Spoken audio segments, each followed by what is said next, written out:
देखिए, सारा शरीर का जो व्याकरण है वो हार्मोन से ही चलता है। और तरह तरह के हार्मोन्स हमारी बॉडी में हैं जो हमारे बॉडीली फंक्शंस जो हैं उनको सुचारू रूप से चलाने में मदद करते हैं। तो ऐसे ही सेक्स हार्मोन्स होते हैं। सेक्स हार्मोन जो होते हैं ये फीमेल में भी हैं और मेल में भी हैं। तो आम तौर पे ये धारणा है, जो मोटी मोटी परिभाषा ये है, जैसे नाम बता रहा है कि सेक्स हार्मोन्स, कि ये वो हार्मोन्स हैं जो मनुष्य के शरीर में, पुरुष के या औरत के सेक्स से संबंधित क्रियाओं पे उनका संचालन करते हैं, उन पर नियंत्रण रखते हैं।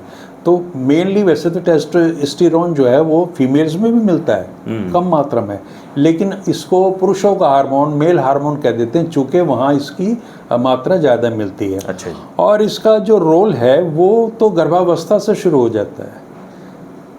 ये धारणा कि वो जवानी में आकर प्रकट होगा, ऐसा कुछ नहीं है।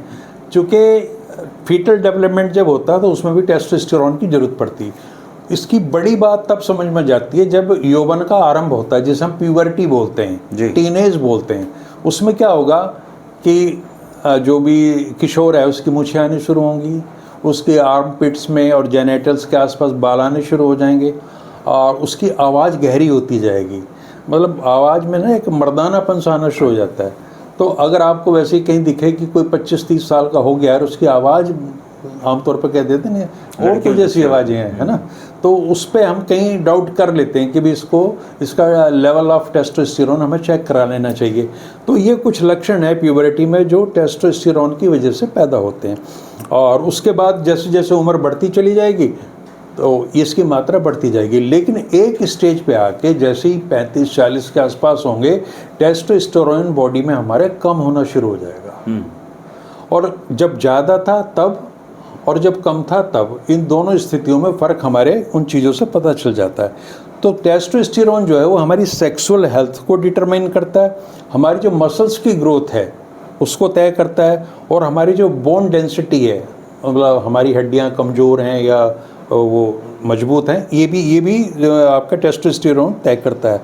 और जितनी भी सेकेंडरी सेक्सुअल कैरेक्टरिस्टिक्स हैं वो सब भी इसी से तय होती हैं, जिनके बारे में मैंने आपको बताया कि बॉडी हेयर का आना और आवाज़ वगैरह का मजबूत होना। तो ये टू हाई है तब भी इसके लक्षण होते हैं, और जब बहुत लो है तब भी ये होते हैं। अब टेस्टोस्टेरोन बनता कहाँ है? टेस्टोस्टेरोन जो है पुरुषों में जो अंडकोश होते हैं उसमें बनता है, टेस्टिकल्स में, और महिलाओं में वो ओवरी में बनता है। और इसके जो फंक्शन है उसकी बात करें, मैंने प्यूबर्टी की बात करी, और स्पर्म प्रोडक्शन में जो हमारे शुक्राणु होते हैं उनको बनाने में इसकी बहुत बड़ी भूमिका है। लिबिडो, काम की इच्छा, मतलब सेक्सुअल डिज़ायर होना, ये भी टेस्टोस्टेरोन पैदा करता है। और जो इरेक्टाइल डिसफंक्शन है, इरेक्टाइल फंक्शन है, उसमें भी टेस्टोस्टेरोन का बहुत बड़ा रोल है। और आपने देखा होगा, जो मैंने मसल बिल्डिंग की बात की है, कि हमारे बहुत से जिम्नास्ट जो होते हैं ना, एथलीट्स वगैरह, वो टेस्टोस्टेरोन लेते रहते हैं। तो उससे मसल बिल्डिंग में जो उनका रोल है, तो इसलिए वो उसका इस्तेमाल करते हैं। फिजिकल डेवलपमेंट में मसल मास को ये बढ़ाएगा, ताकत देगा शरीर में, बोन की हेल्थ की बात मैंने की आपको, और फैट डिस्ट्रीब्यूशन को, शरीर में फैट को उनकी उचित जगह पर पहुंचाने का काम भी इसका है। और रेड ब्लड कॉर्पसल्स, जो खून की जो कोशिकाएं हैं, आरबीसी, उनके प्रोडक्शन में भी इसकी महत्वपूर्ण भूमिका है। ये मूड और हमारे जो मानसिक स्वास्थ्य है उसके लिए भी बड़ा उपयोगी है। मूड की जो रेगुलेशन है कि कभी आप उदास हैं, कभी चिड़चिड़े हो रहे हैं, कभी खुश हैं, ये सब भी टेस्टोस्टेरोन के लेवल पर काफ़ी हद तक डिपेंड करता है। और ओवरऑल जो सेंस ऑफ वेलबींग है, कि कोई मनुष्य महसूस करता है कि आप उससे पूछें कैसा मैं, बोलो मैं बहुत खुश हूँ, मेरा शरीर ठीक है, मैं बड़ा अच्छा लग रहा हूँ, तो वेलबींग का जो सेंस है भी टेस्टोस्टेरोन की वजह से पैदा होता है।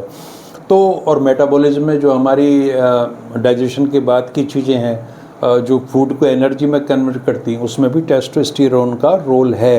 तो ये कहना कि एक प्योरली एक सेक्सुअल हार्मोन है, इसमें कोई दो राय नहीं, लेकिन केवल वो ये काम करता है, ये धारणा गलत है। अब सवाल ये उठता है कि अगर किसी को टेस्टोस्टेरोन का लेवल कम है, पता कैसे चले? तो उसका सीधा है कि इधर उधर की चीज़ों में ना जाके, लक्षण से भी ज़्यादा ये है कि आप उसका टेस्ट करा लें। तो अगर वो 264 और 916 के बीच में है, अभी दोनों बड़ी कहाँ 264 और 916 बहुत बड़ा गैप है, लेकिन 264 से नीचे नहीं होना चाहिए एक नौजवान का, और 916 से भी ऊपर नहीं जाना चाहिए।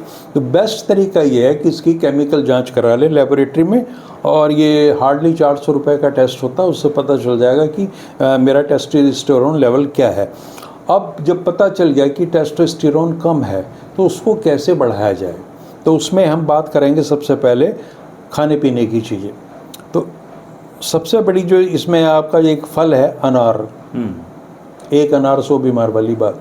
तो अनार खाने से, अंडे का पीला हिस्सा खाने से, नट्स आपके अखरोट बादाम वगैरह इस तरह के ये लेने से, लहसुन, मैका रूट और फैट्स जैसे हमारा देसी घी है, इससे भी टेस्टोस्टेरोन बढ़ता, ऑलिव ऑयल और सेंधा नमक जो हिमालयी नमक है उसके खाने से।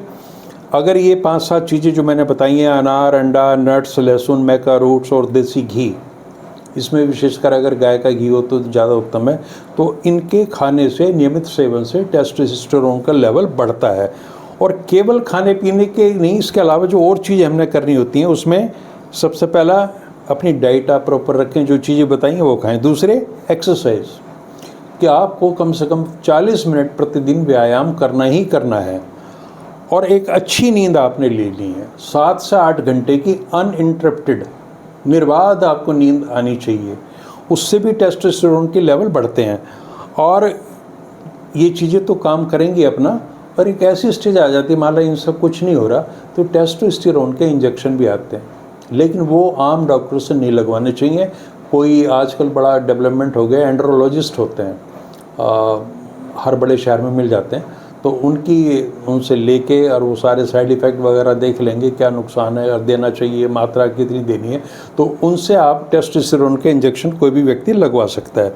जहाँ तक आयुर्वेदिक दवाइयों का प्रश्न है, तो उसमें अश्वगंधा, नंबर 2 गोक्षरा गोखरू जिसको बोलते हैं, शिलाजीत, कोंच के बीज, सफ़ेद मूसली और केसर, ये कुछ चीज़ें हैं जिनसे टेस्टोस्टेरोन लेवल बढ़ता है, और ये वैज्ञानिक रूप से अनुसंधान से सिद्ध हो चुका है। तो अश्वगंधा, कोंच के बीज, शिलाजीत, इन सब का चूर्ण बना के भी आप ले सकते हैं, तो आपका जो टेस्टोस्टेरोन का लेवल है वो सही अवस्था में आ जाएगा। वैसे जी 40+ लोगों को जी के जीवन में टेस्टोस्टेरोन की क्या भूमिका है, मतलब उनको जांच करानी चाहिए या नहीं करानी चाहिए? देखिए, एक बहुत ही सिंपल सी चीज़ है, जैसे हमने बात करी ना कि सेक्स हार्मोन है, तो अगर किसी व्यक्ति का विपरीत लिंग में आकर्षण बरकरार है और उसका सेक्सुअल जीवन सेटिस्फाइड है, तो कोई आवश्यकता नहीं इस चीज़ की। अगर ये लग रहा है कि सब कुछ खाने पीने के बावजूद भी मेरा मसल लॉस हो रहा है, या मेरी हड्डियों में एक भुरभुरापन सा आ रहा है, कमज़ोर होती जा रही हैं, तो उस स्थिति में आप टेस्टोस्टेरोन चेक करा सकते हैं आमतौर पे। तो अगर 40 के बाद या 45 के बाद आप करा भी लेंगे, जैसे मैंने बताया कोई महंगा नहीं है, 400 रुपये का टेस्ट है, तो इसको करा लेने का फ़ायदा ही है। उसमें ये लाभ होगा कि जो मैंने चीज़ें बताई हैं भोजन में, आयुर्वेदिक दवाइयों में, या जो मॉडर्न मेडिकल ट्रीटमेंट है, तो उसको लेने से वो चीज़ें लेवल में आ जाएंगी और व्यक्ति का जीवन सुखद हो जाएगा हर लिहाज से। उसकी मानसिक समस्याएं कम हो जाएंगी, वो खुश रहेगा और शरीर अच्छा काम करेगा। मतलब आपको तन मन से जवान बनाए रखता है टेस्टोस्टेरोन, अगर आपका लेवल ठीक है तो। हाँ, बिल्कुल बिल्कुल। शुक्रिया वैद्य जी। जी, धन्यवाद।